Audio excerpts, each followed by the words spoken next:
को नागरिकता देने का काम है वो भारतीय जनता पार्टी नरेंद्र मोदी का बहुत बड़ा फैसला है। इंडिया गठबंधन है कहाँ? खिलाफ है उनका इंडिया गठबंधन। न्याय यात्रा सब खिलाफ है। न्याय यात्रा उनका कहाँ है? कभी उनका ये यात्रा, कभी वो यात्रा, सारा यात्रा खिलाफ है। भारत मेरा परिवार, क्यों भाई मेरे बाप बनने की कोशिश करो, अपनी पत्नी तो छोड़ दी। भाजपा में बैठे हुए 50% लोग इसके विरोधी हैं, लेकिन अब उनको जो सांसद बनना है, मिनिस्टर बनना है, तो बोल नहीं सकते हैं। बोलेंगे तुरंत पार्टी से निकाल दिए जाएंगे। देखिए अब तक की रिकॉर्ड है 6.5 लाख योगी आदित्यनाथ की सरकार में नौकरियां मिली है। तुम कनपट्टी पे गोली धर के ये कहलवा सकते हो, हम वैसे तो नहीं करेंगे। कनपट्टी पे गोली लगा लो। नमस्कार, आप देख रहे हैं न्याय 24 और मैं हूं आपके साथ अंकिता शुक्ला। देश भर में 11 मार्च को सीए लागू हो गया है, जिसके बाद अब लोगों की जो राय है सरकार को लेकर वो भी बदलती हुई दिखाई दे रही है। आपको बता दें कि 2019 के दिसंबर महीने में संसद में सीए को लागू किया गया था, पारित किया गया था। देश के गृह मंत्री अमित शाह ने इसको पारित किया था। जब से सीए लागू हुआ है 11 मार्च से, आपको बता दें कि इसको देखते हुए योगी सरकार काफ़ी एक्टिव हो गई है। उत्तर प्रदेश में धारा 144 लागू कर दी गई है। इसी के साथ पूरे जितने भी पुलिस विभाग के पुलिसकर्मी हैं उनकी छुट्टियों को भी इसके तहत रद्द कर दिया गया है, ताकि अगर कुछ भी होता है तो पुलिस एक्टिव रहे और अगर ऐसा कोई भी दंगा फसाद का मामला फंसता है तो उसको लेकर भी योगी सरकार काफ़ी एक्टिव मोड में दिख रही है। आपको बता दें कि सीए जब से लागू हुआ है, इसके तहत 3 देश यानी पाकिस्तान, बांग्लादेश और अफगानिस्तान से आए वहाँ के लोगों को अगर वो दिसंबर 2014 के पहले जितने भी लोग यहाँ आए थे भारत में, उनको यहाँ की नागरिकता मिलेगी, सीए की नागरिकता मिलेगी, जिसके तहत आइए यहाँ पे बहुत से लोग मौजूद हैं। उन्हीं से बात करते हैं कि सरकार ने सीए लागू कर दिया है, उसको लेकर उनकी क्या कुछ राय है, वो क्या कुछ कहना चाहते हैं सरकार से। आइए बात करते हैं। सर, सीए लागू हो गया, क्या कुछ कहेंगे इसके बारे में? नहीं, सीए लागू हो गया, बहुत अच्छा है। देखिए जो हमारे देश में भाई धर्मनिरपेक्षता के रहित देश है, और जो अन्य देश हैं, जो मुस्लिम सापेक्ष देश हैं, वहाँ कुछ हिंदू धर्म के लोग भी रहते हैं जो प्रताड़ना के शिकार हैं वहाँ। और वहाँ प्रताड़ित होने के बाद जो यहाँ भारत में आए हैं, उनको नागरिकता देने का काम है वो भारतीय जनता पार्टी नरेंद्र मोदी का बहुत बड़ा फैसला है। और इस तरीके के लोग, मैं चाहता हूँ कि जो गैर भारत के बाहर जो मुस्लिम सापेक्ष देशों में हैं हिंदू भाई, वो यहाँ नागरिकता पा सकते हैं ना। इसको लेके बहुत उलझाया भी जा रहा है लोगों को कि आपको नागरिकता का प्रमाण पत्र देना होगा, तो इसको लेके क्या कुछ कहेंगे आप? नहीं, बिल्कुल नागरिकता, जब नागरिकता दे रहे हैं तो नागरिकता प्रमाण पत्र भी देंगे भाई। जो मुस्लिम देश हैं वहाँ से मुस्लिमों का आना यहाँ उचित नहीं है, क्योंकि वो मुस्लिम सापेक्ष देश हैं। यहाँ धर्मनिरपेक्षता रहित देश है, यहाँ मुस्लिम हैं, लेकिन यहाँ अब मुस्लिमों, क्योंकि ये हम लोग भारतीय जनता पार्टी हिंदू राष्ट्र बनाने के लिए संकल्पित है। ठीक है, संकल्प लिया भारतीय जनता पार्टी ने इस भारत देश को हिंदू राष्ट्र बनाने के लिए। तो वहाँ जो बाहर हिंदू लोग हैं, जो प्रताड़ित हुए हैं, जो प्रताड़ित हो रहे थे, उनको हमारे देश में नागरिकता देंगे और नागरिकता प्रमाण पत्र भी देंगे। विपक्ष का कहना है कि लोकसभा चुनाव से पहले ही आपको लागू करना था। अब हम तो ये कह रहे हैं लोकसभा चुनाव के आगे आना था।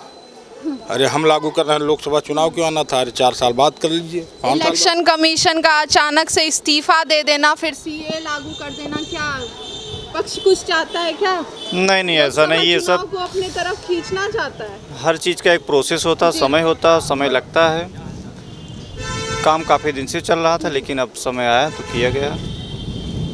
तो इसको लेकर यूपी में काफ़ी अलर्ट जारी कर दिया गया है, तो आप क्या कहेंगे सर? ठीक है, बहुत अच्छा है, सीए लागू हो गया। बस आप क्या कहेंगे? अब बढ़िया है, स्वागत करते हैं। और तो 400 पार का जो आंकड़ा है वो क्या छू जाएगा इसको सीए लागू करने के बाद? बिल्कुल छुएगा। अगले बार भी तो था ना नारा 300 पार, तो हमने 303 सीटें लाया। इस बार का भी आंकड़ा है 400 पार। यूपी में 80 सीट मिलेगी बीजेपी को? नहीं, अगर यूपी में 80 ना 1-2 सीट कम भी मिलेगी तो चलेगा, मगर हमें इंडिया गठबंधन है कहाँ?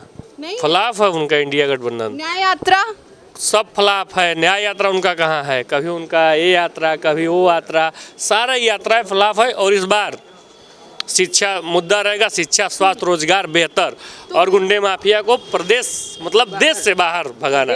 विपक्ष का तो आरोप है कि बेरोजगारी बढ़ गई है, स्वास्थ्य के प्रति एकदम ध्यान नहीं देती है सरकार। नहीं, अगर आपके चैनल के माध्यम से कहें तो यूपी में 12-17 की सरकार जो थी 1,95,000 नौकरियां दी, और वही 17 से लेके अब तक के रिकॉर्ड है 6.5 लाख योगी आदित्यनाथ की सरकार में नौकरियां मिली है। चाहे हर वर्ग को मिला है, किसी भी वर्ग का हो उसको नौकरी मिली है।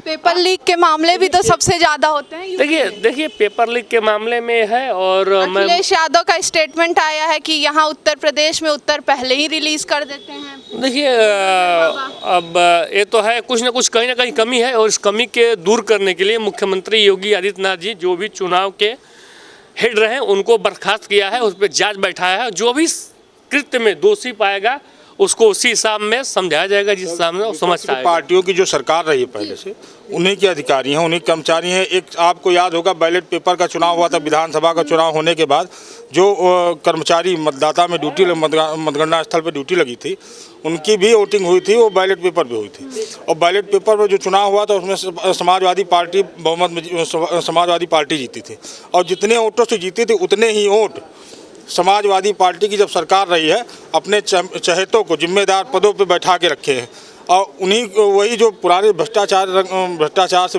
संलिप्त हैं, अभी इतनी जल्दी भ्रष्टाचार उनका छूट नहीं रहा है। हम तो कहते हैं भारतीय जनता पार्टी इस तरह के लोगों जो है निकाल के बाहर करें, जबरियन जो है रिटायरमेंट देकर उनको कुछ लोगों को सस्पेंड करके नई भर्ती लागू करें। एक चीज़ और, कल देखा गया था कि हरियाणा में काफ़ी उथल पुथल मची थी। मनोहर लाल खट्टर ने अचानक से इस्तीफा दिया, उसके बाद नया सरकार बन गया, तो उसको लेके क्या कहेंगे? ये क्या लोकसभा चुनाव में मोदी सरकार कुछ और चाहती है? देखिए ऐसा है, हर जगह के सीएम को अटल बिहारी वाजपेयी ने सदन में कहा था कि सरकारें बनती बिगड़ती रहती हैं, ठीक है।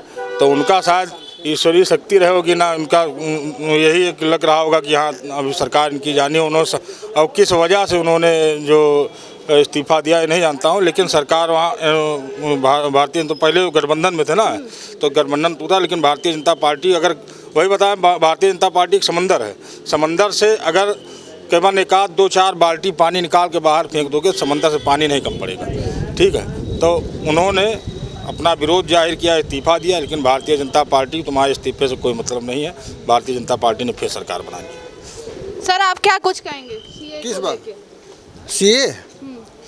सीए तो एक खुराफाती फूट डालो राज करो एक्ट है, कानून है, और इससे ज़्यादा उसका कोई मकसद नहीं है।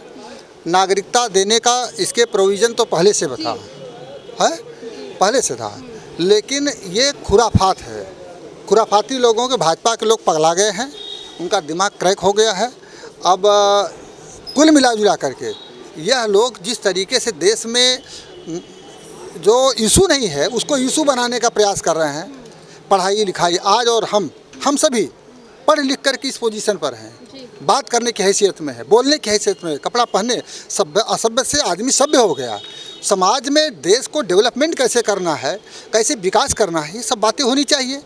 दुबई जैसी कंट्री, दुबई एक राजा जहाँ आज भी राजा है, दुबई जैसी कंट्री में आप कल्पना करिए कि देश का किसी धर्म का, दुनिया के किसी धर्म का व्यक्ति वहाँ जाके अपना मकान धंधा बिजनेस कर सकता है, और कोई जाति धर्म का लिंग भेदभाव का। क्या था, ओवैसी ने लिखा, बोला कि आप लोग ये सब आपको बीजेपी सरकार को इलेक्शन से पहले ही क्यों याद आता है?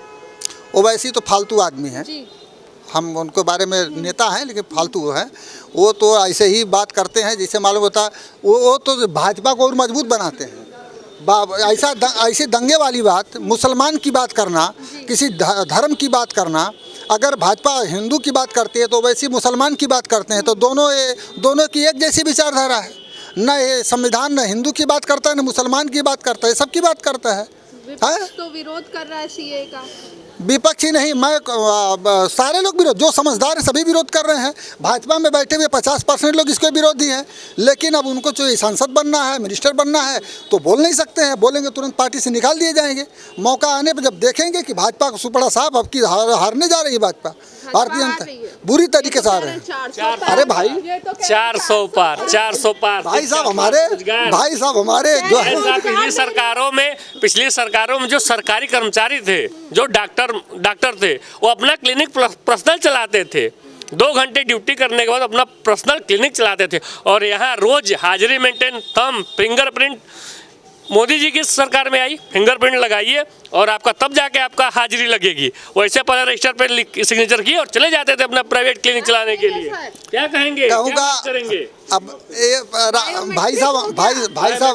भाई साहब हमारे जो है भाई भाजपा के समर्थक हैं तो बोलबे करेंगे, मत वो बोला कि मुट्ठी भर लोग बोलेंगे, लेकिन 99% जनता विरोध में है, ये हकीकत है। और भारतीय जनता पार्टी 2% विरोध में लोग और 98% हमारे साथ हैं। क्या बात करेंगे? अभी आपने देखा है ना, एक आदमी बाल बनवा रहा था तो उससे पूछा, बनवाने वाले ने पूछा कि कितने बार है मेरे सर पर, तो उसने कहा कि अभी भाई घबराइए मत, अभी कुछ टाइम के बाद सारा बाल गिन लीजिएगा, तो अभी आएगा। इनको जो 99% लोगों ने आके बताया है और 99% लोगों में 99 लोगों का नाम तो बताइए। मैं जानता हूँ 14, 17, 19, 22 ये बाल की बात कर रहे थे, हमने दिखा दिया। 14 जीते, 17 जीते, 19 जीते, 22 जीते, 23 भी जीते, 24 भी जीतेंगे। हिटलर की सरकार दुनिया में फेमस थी, 10 साल तक थी, और इनका भी 10 साल पूरा हो गया है। से आए हैं, यूपी से ही जाएंगे, सही करें, ये सच है। यूपी से आए, यूपी से जाएंगे। ये सपना होगा, ये सच नहीं, ये सपना है, ये सच नहीं सपना है। और मोदी योगी हर घर में अपना, हर घर का अपना है, समझे? ये भी इनको समझ। मंदिर का फायदा मिलेगा क्या? किसका? राम मंदिर का। राम मंदिर का फायदा क्या? राम मंदिर को कोई फायदा लेने के चक्कर में होते, अगर राम के ऊपर भी इनको भरोसा नहीं है तो सीए जैसा कानून चुनाव के वक्त क्यों लाते? वो तो कहे थे कि आप बताइए, मैम आप बताइए, गृह मंत्री जी कि अगर राम के ऊपर भी भरोसा है, इनको सिर्फ एक भरोसा है। भूल गए, ये आज की बात नहीं है। भारतीय जनता पार्टी ने जब चुनाव जीतने के बाद ही सीए लागू करने का जो है ऐलान किया था, ये शायद इनको मालूम नहीं है, और तब से अब ये बता रहे हैं। अब समय फास्ट ट्रैक कोर्ट चली, इस समय अभी वो ज्ञानवापी मामला आया था, लोग कहते थे कि भैया इतनी जल्दी क्यों आ गया, चुनाव आया क्यों आया? अरे भैया, फास्ट ट्रैक कोर्ट जो प्रधानमंत्री नरेंद्र मोदी ने चलाया, ये उसका कमाल है। जो आप सालों वहाँ चप्पलें घिसते थे कोर्ट कचहरी जाके, वो आज की डेट में 3 साल 2 साल के अंदर वो मामले का निस्तारण होकर जो है फाइनल हो जा रहा, आदेश हुआ जा रहा है। विपक्ष का एक बहुत बड़ा मुद्दा है कि ईडी की बात की जाए तो वो भी सरकार के इशारों पे नाचती है। हर सारे जितने भी, मैम ये बताइए, आरोप है नहीं, आरोप है कि सही है? आप ये बताइए, एक दरोगा जो है, एक दरोगा है, चोर सभी को पकड़ेगा कि वो पार्टी देख करके, जात बिरादरी धर्म देख के पकड़ेगा? अगर ईडी सीबीआई सही है तो उसको भाजपा में भी जो चोर हैं उनको भी पकड़ना चाहिए, उनके यहाँ जाना चाहिए, नोटिस जाना चाहिए, छापा डालना चाहिए। जो विपक्ष में चोरी किए और भाजपा में चले गए, वो तो चोर है कि नहीं? कम से कम राज्यसभा सांसद वो चोर है। छत्तीसगढ़ से 400 करोड़ रुपए बरामद हो रहे हैं। ईडी सीबीआई उनके घर नहीं जाएगी तो हमारे घर आएगी।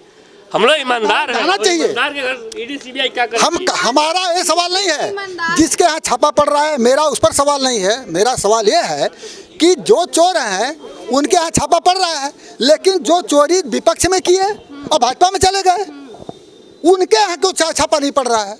वो क्यों बरी हो गए? मैं छापे के खिलाफ नहीं हूँ, मैं पारदर्शिता के पक्ष में हूँ। जो चोरी किया यहाँ पर विपक्ष में और चला गया भाजपा के साथ में, वो धुल गया। भारतीय जनता पार्टी किसी के साथ भेदभाव नहीं करती, इसका एक जीता जागता प्रमाण है। ये देखिए, हैदरगढ़ के भारतीय जनता पार्टी का जिला उपाध्यक्ष युवा मोर्चा, उनके घर पे बुलडोजर चला था कि नहीं, बताइए? जी चला था। किस मामले में बुलडोजर चला था? कोई मामला था, हम लोग अमित मिश्रा के यहाँ, हाँ चला था। भारतीय जनता पार्टी इक्वल रखता है सबको, क्या कहेंगे? क्या चीज? भारतीय जनता पार्टी सभी को सामान्य समझता है। अच्छा, ऐसा मैंने पहली बार सुना, ताज्जुब हो रहा। एक जैसा समझता, सामान्य समझता, मुझे हंसी आ रही है। हंसूं या रोऊं? महिलाओं का क्या सम्मान हो रहा है एक जैसा समझता? तो गुंडागर्दी खत्म हुई है यूपी में, क्या कहें? बिल्कुल सही कह रहे हैं आप, गुंडागर्दी खत्म हो गई क्योंकि सरकार ने अपने हाथ में गुंडागर्दी ले ली ना। जिसका मुखिया बाबा योगी आदित्यनाथ है, वो खुद एक बहुत बड़ा गुंडा है, जो कानून के कोर्ट के अंदर और कोर्ट, एक मिनट रुकिए, बात करने दीजिए, आप काउंटर करिएगा। कोर्ट के बाहर और कोर्ट के अंदर काउंटर करा रहा है। हाँ, हमारा होगा, कोई दिक्कत नहीं है ना, हम तो तैयार हैं। इतना 100 ग्राम खून है, निकल जाएगा, आधी गोली में ही निकल जाएगा, 2 पूरी गोली भी चलाने की जरूरत नहीं बाबा को। मगर आप जिस लॉ एंड ऑर्डर की बात कर रही हैं, उसमें गुंडा ही बैठ चुका है। और देश में तो आप देखते ही हो, जिसका नाम है मोहम्मद नफरत अली जिन्ना और नरेंद्र मोदी, उसने देश को बांटा क्या है नफरत के अलावा। वो एक बार आके कहेगा जनता के मुंह में 2024 में सत्ता पाने के लिए कि मैंने शिक्षा दी, रोजगार दिया, स्वास्थ्य दिया, नौकरियां दिया, सुरक्षा दी। क्या दिया उसने? छः हमारी मूलभूत जो हमारी छोटी छोटी ज़रूरतें थी उनसे हमको वंचित रखा है। राशन दिया, कहते हैं राशन दिया। अच्छा, ये नया अजूबा है, ये नया अजूबा है। जब 14 के बाद देश आजाद हुआ तभी राशन मिलता है। इज्जत घर दिया, 6 करोड़ मकान दिया, 81 करोड़ लोगों को राशन दिया। क्या नहीं दिया? क्या नहीं दिया? क्या दिया? तो लूट के खाया। एक मिनट, पहली बात तो 60 साल में सिर्फ जनता के साथ छलावा किया और कुछ नहीं किया। मोदी सरकार ने आया तो गरीबों के घर में छत दिया, इज्जत घर दिया, शौचालय भी दिया और राशन भी दिया और शासन नंगा करके वीडियो भी बनाया। 2024 में देश आजाद हुआ, ये नहीं बताओगे? 2014 में आजाद हुआ, उससे पहले राशन मिलता ही नहीं था किसी सरकारों में। जब ये 2014 में मोदी की सरकार आई है तब से राशन बढ़ता है, उससे पहले राशन मिलता ही नहीं था, उससे पहले राशन मिलता कहाँ था? जो इसको कोटेदार थे पिछली सरकार में, एक खिताब भारतीय जनता पार्टी के नाम एक अवार्ड होना चाहिए है। वो अवार्ड देश में अब दिया जाएगा और वो यह है कि भारतीय जनता पार्टी ने क्या क्या विकास किया, उसका अवार्ड। विकास बहुत क्या नहीं किया, क्या नहीं किया, क्या नहीं किया, क्यों नहीं किया, क्या नहीं किया? उज्ज्वला योजना किसका योजना है? इनकी योजना है। सुनिए, विकास क्या किया? 400 का सिलेंडर 1000 में। सुनिए, सरकारी नौकरी, 1000 सिलेंडर, सरकारी नौकरी सब प्राइवेट। एयरपोर्ट बेचा, बंदरगाह बेचा, रेलवे बेचा, एयर इंडिया बेचा, LIC बेचा और पूरा संसद बेच दिया। और सुन लीजिए, लाल किला बेच दिया। अब रह गया है सबका खून चूस करके विदेश में बेचने के और लेके चले जाने का। ललित मोदी, विजय माल्या, मेहुल चौकसी जैसे फ्रॉड लोगों को सरकार ने बचाया और अपराधियों का और जितने लुटेरों का विकास किया, यही भारतीय जनता पार्टी का क्रेडिट है। गैस की है, आपकी बार 400 पार, आपकी बार 400 पार, ये मोदी का नारा है ना। मगर ये नन भक्तों को मोदी का परिवार, मोदी का परिवार, मैं उस पे भी आ जाऊँ, मैं उस पे भी परिवार, मैं मोदी का परिवार। इन्होंने कहा मैं मोदी का परिवार हूँ। 140 करोड़ मोदी का परिवार है। और मैं गैस के बारे में कहता हूँ कि 14 से पहले गैस की इतनी किल्लतें थी कि लोग अपना नौकरी चाकरी छोड़ के सुबह 4 बजे भोर से लंबी 2 किलोमीटर का लाइन लगाते थे। और आज 1000 का मिल रहा है आपके घर जाके, तो क्या बुराई है? क्या बुराई है बताएं? मैं पहले आ रहा हूँ, आपकी बार 400 पार, नो मोदी का नारा है ना। मगर अरे वो अब आपने बोला, हमने बोला नहीं, हम बोलते नहीं है ना। अंधभक्तों को बताया ना गोदी मीडिया को बताया। अब की बार 400 पार सीटें नहीं है। 100 का पेट्रोल 400 पार, 100 का डीजल 400 पार, 100 का तेल 400 पार, 100 का रिफाइंड 400 पार। कुछ दिन बाद आएगा कहेगा 1000 का सिलेंडर 4000 पार। यानी कि हर चीज में अगर 2024 को इस नरेंद्र मोदी को जिता दिया तो हर चीज के दाम 4 गुना होंगे। अब आता हूँ परिवार पे कि भारत मेरा परिवार। क्यों भाई? मेरे बाप बनने की कोशिश कर रहे हो, अपनी पत्नी तो छोड़ दी, उसी से कुछ बच्चे पैदा हुए होते, उसी के बाप बनो। हम नहीं, हम एक मिनट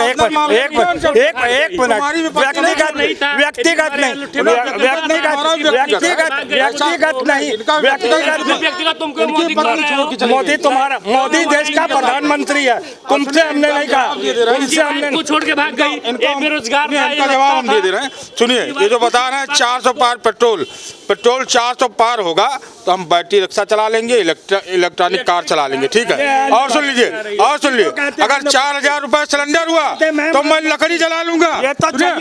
उसने लकड़ी जला के खाना बनवा लूंगा। कि जाओ जरा अपने पिता का नंबर दो, फोन नंबर। मैं पूछता हूँ तुम्हारा बाप देगा 800 रुपए लीटर के पैसे? तो भाग खड़ा होता वो लड़का। बिल्कुल देगा। कोई नहीं देता। कोई माँ बाप 800 रुपए का तेल दे पाएगा? जो 10,000 रुपए 20,000 रुपए महीना कमा रहा होगा वो अपने बेटे को 800 रुपए तेल का दे पाएगा? तुम जैसे बेरोजगार घूम रहे हो, तुम्हारी बात ये इनकी सोच है। ये 400 पार डीजल पेट्रोल ये खुद ही ले जाना चाह रहे हैं, अपनी सोच दूसरों के उस पर मर रहे हैं, क्योंकि जैसी सोच लोगों की होती है वैसे ही लोगों के प्रति सोच। हमारे प्रधानमंत्री को सब नहीं बोलोगे, तुम्हारी बात छोड़ के भाग गई, तुमको तुम शर्म करो। ये निठल्ले हो, ये चौराहे पे जाके करने वाला लोग है, ऐसे लोग को हमारे परिवार के हैं, व्यक्तिगत किया नहीं, वो हमको परिवार मानता है, तुम नहीं मानते हो, तुम क्या दुश्मन हो, तुम विपक्षी हो पाकिस्तान से। एक काम करो, अगर परिवार है तो देश को यह भी सार्वजनिक करो कि बलात्कारी ब्रजभूषण परिवार में है, सेंगर परिवार में है, जेल में है, सेंगर जेल में नहीं है। अरे यार एक मिनट, मैंने जब आरोप सिद्ध होगा परिवार में है कि नहीं, मैंने क्या पूछा? जब तक किसी का आरोप सिद्ध नहीं होता तब तक किसी को आप अपराधी नहीं मान सकते हैं। सवाल किया, बिल्कुल नहीं मान सकते हैं। सवाल किया, मैं जवाब क्या दे रहा हूं? कुलदीप सिंह सेंगर जेल में है, इनको पता नहीं है। मैंने आरोप सिद्ध नहीं होगा तो कोई अपराधी नहीं है। आपको जेल में रहने है उसका सवाल ही नहीं था। मैं परिवार की बात कर रहा हूँ कि क्या मोदी सेंगर को परिवार मानेगा, बलात्कारी ब्रजभूषण को परिवार मानेगा, वो अनुराग ठाकुर इससे क्या मतलब होता है मैडम? तो ऐसे कैसे नहीं, क्या बिना आग के धुआं उठता है? 7 लोग, एक आदमी नहीं 7 लोगों ने कंप्लेंट की है, 7 लोगों ने कंप्लेंट की आपके खिलाफ, 7 लोगों ने कंप्लेंट की आपके खिलाफ। विचाराधीन कंप्लेन का मतलब ये नहीं होता कि न्यायपालिका भी कुछ कंप्लेन जो है विचाराधीन होता है, मामला विचाराधीन है जब तक आरोप किसी को अपराधी नहीं बना सकते हो, तब तक वो दोषी नहीं है। जब तक आरोप सिद्ध नहीं होगा कोई अपराधी नहीं है। तो क्यों आम आदमी पार्टी के 3 मंत्री क्यों जेल में? संजय सिंह क्यों मुख्यमंत्री जेल में है? क्या जेल में है? उनका आरोप सिद्ध हो गया था क्या? उनका आरोप सिद्ध हो गया था क्या? सिद्ध हो गया था और संजय सिंह आय सदिक मामले में जेल गए हैं। अपराधी कोई सबूत नहीं है तीनों के खिलाफ सरकार के पास, कोई सबूत नहीं है आप लोगों के पास। सबूत झूठ परोसते, झूठ परोसते आप। जहाँ जाना था जेल, सुनो, सबूत जहाँ जाना था वहाँ मिल गया, वो जेल चले गए। तुमको सबूत से क्या मतलब? क्या जेल से छुड़ा लोगे क्या? अच्छा, क्यों नहीं? सबूत से हमें मतलब नहीं, तुम जिसको मर्जी सबूत डालते रहो और अपने तुम्हारे खुले सांड घूमते रहे, सांड बन के घूमते रहे तुम्हारे। बोल रहे हैं किसको? ब्रजभूषण और अपने। अरे एक बात बताइए, अनुराग ठाकुर ने क्या कहा था? बताइए।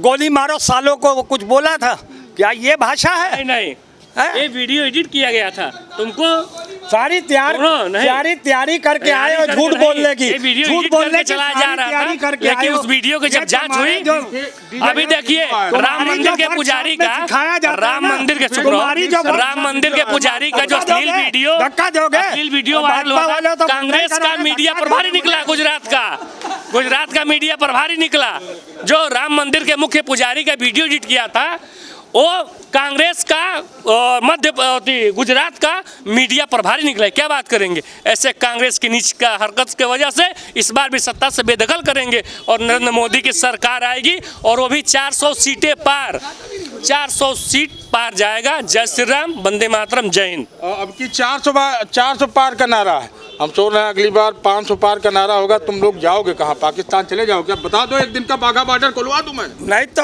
वो तो आप ले आए हो, यूसीसी अनलिमिटेड चुनावी चूरन, CAA चुनाव आला रे आला, और NRC नफरती रजिस्ट्रेशन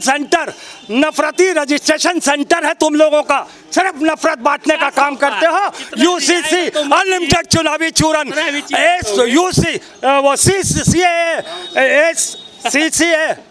क्या है? चुनाव आला रे आला, वो मैं बोल चुका हूँ, मैं दोबारा बोल रहा था। चुनाव आला हमको पता है, CAA यानी कि चुनाव आला रे आला, ये है इनका चरित्र को किसका क्या है सबको पता है। और मैंने आपको इस चैनल के माध्यम से कहा कि आपने 14 भी देखा, 17, 19, 22, 23 में जो 5 राज्यों में चुनाव हुए, 3 राज्यों में पूर्ण बहुमत की सरकार भारतीय जनता पार्टी की बनी। और ये कभी सवाल उठाते EVM पे, भाई आपने पंजाब कैसे जीता, हरियाणा कैसे, वो कहाँ जीता, राजस्थान, मध्य प्रदेश पिछले कैसे जीत गए आप, बंगाल कैसे जीत गए, तेलंगाना, मिजोरम, हिमाचल कैसे जीते, और आप EVM पे सवाल उठाते हो? शर्म आनी चाहिए यार इन लोगों की। और इस बार अभी तेलंगाना के CM जो इन्हीं कांग्रेस के मुख्यमंत्री हैं, ठीक, अपने प्रदेश के विकास के लिए 12,700 करोड़ रुपए का एग्रीमेंट वो अडानी जी से किया है। और यहाँ पे चिल्लाएंगे अडानी अंबानी, अरे अडानी अंबानी देश की इकोनॉमी व्यवस्था संभालते हैं और हर अडानी अंबानी की फैक्ट्रियाँ जिस प्रदेश में लग जाती हैं वो प्रदेश जो है डेवलप अर्थव्यवस्था की तरफ और आगे बढ़ता है। और ये अडानी अंबानी की बात करते हैं, अब खुद जब उनको आवश्यकता पड़ी तो अडानी से हाथ फैला के वहाँ पे एग्रीमेंट कर लिए। वो नहीं बताएंगे, केवल ये बताएंगे कि हाँ अडानी ये बता रहे हैं बेच दिया। हमने कहा क्या बेच दिया? एग्रीमेंट होता है, मैंने एग्रीमेंट किया। आप जो है भ्रष्टाचार मचाते थे, वहाँ परिवहन की बसें खचाखच भरती जाती थी और जब मौके पर आता था परिवहन विभाग घाटे में जाता था। आज की डेट में हमने उसको प्राइवेटीकरण इसलिए किया कि आप जो धांधली करते थे, भ्रष्टाचार करते थे, भ्रष्टाचार खत्म किया। आज वो परिवहन विभाग फायदे में चल रहा है। ठीक है, परिवहन विभाग और जितने प्राइवेटीकरण किए सारा सब कुछ फायदे में चल रहा है। अभी कुछ दिन 2 ही दिन हुए ना, इलेक्ट्रॉन बॉन्ड पे जो डिसीजन आ गया है ना। सुप्रीम कोर्ट ने कहा था हमको अर्जी दो प्रशांत भूषण से, उसने अर्जी दे दी। आपको याद होगा चंडीगढ़ में जो धांधली हुई थी वोटिंग की, उन किसी ने दरखास्त लगाई, उसने कहा ठीक है आप ऑनलाइन पर्ची डालिए, दूसरे दिन आ गया सारा नतीजा। अब आ रही है बारी ईवीएम की। चिंता मत करिए, ईवीएम भी इलेक्शन से पहले हो जाएगा। बाकी रही बात इनकी, मैं इन दोनों को पहले भी कह चुका हूँ, मैंने कभी भी ईवीएम पे सवाल नहीं उठाया है। जो उठाते हैं आप उनके सामने चर्चा करो। मगर मैं एक सच्चाई और भी बता देता हूँ ईवीएम की, आप ईवीएम को पूरी तरीके से बेईमानी पर नहीं ला सकते क्योंकि आप पकड़े जाओगे।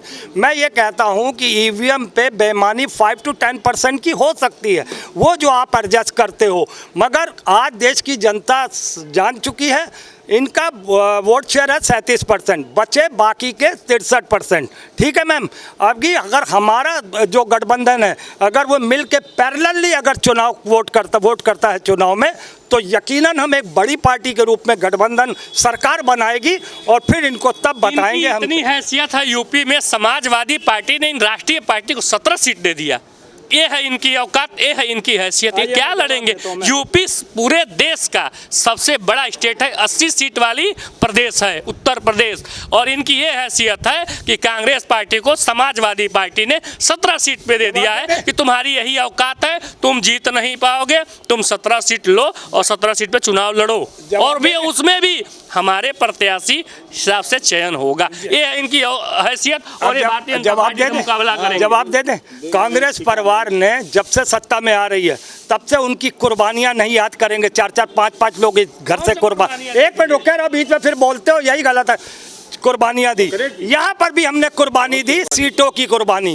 80 सीटों में हमने 70 सीटों 17 पे क्यों लड़ा, और हम क्यों अब बार बार हर जगह अलायंस करके ये कह रहे हैं आप जिस भी समझौते से हमारे साथ राजी हो, एक गठबंधन मजबूत गठबंधन बन के आए ताकि हम चुनाव जीत सके। अरे यार एक बोलने तो दो, फिर आप बोलना ना, क्यों बीच में बोलते हो?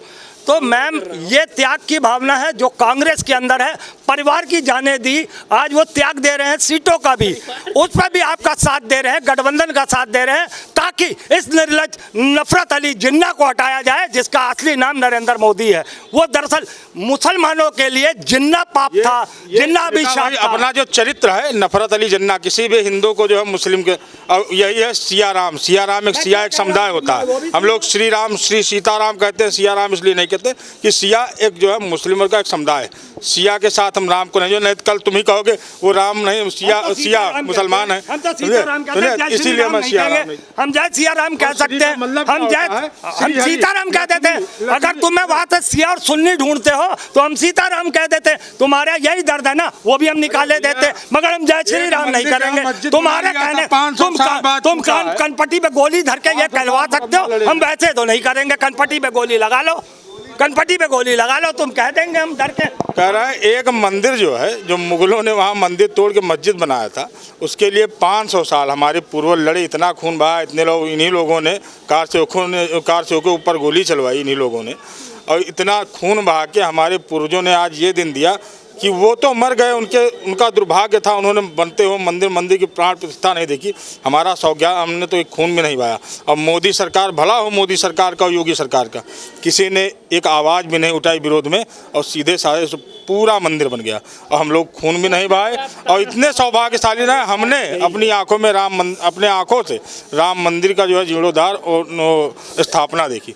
तो ये अब ये बता रहे हैं अगर ऐसा कुछ है, ये सियाराम कहते हैं, सियाराम बोलेंगे इनके लोग, सियाराम भाई सियाराम नहीं बोलते हम, जय श्री राम जय श्री सीताराम, आप बताइए जय श्री सीताराम बोलेंगे। सबसे बड़ा तानाशाह कांग्रेस पार्टी रही। नेहरू जी ने 7 बार राज्य सरकार को बर्खास्त किया और इंदिरा गांधी जी ने 49 बार राज्य सरकार को बर्खास्त किया, और ये कहते हैं मोदी तानाशाह है। तानाशाह कौन था? नरसिम्हा राव ने 11 बार राज्य सरकार को बर्खास्त किया था।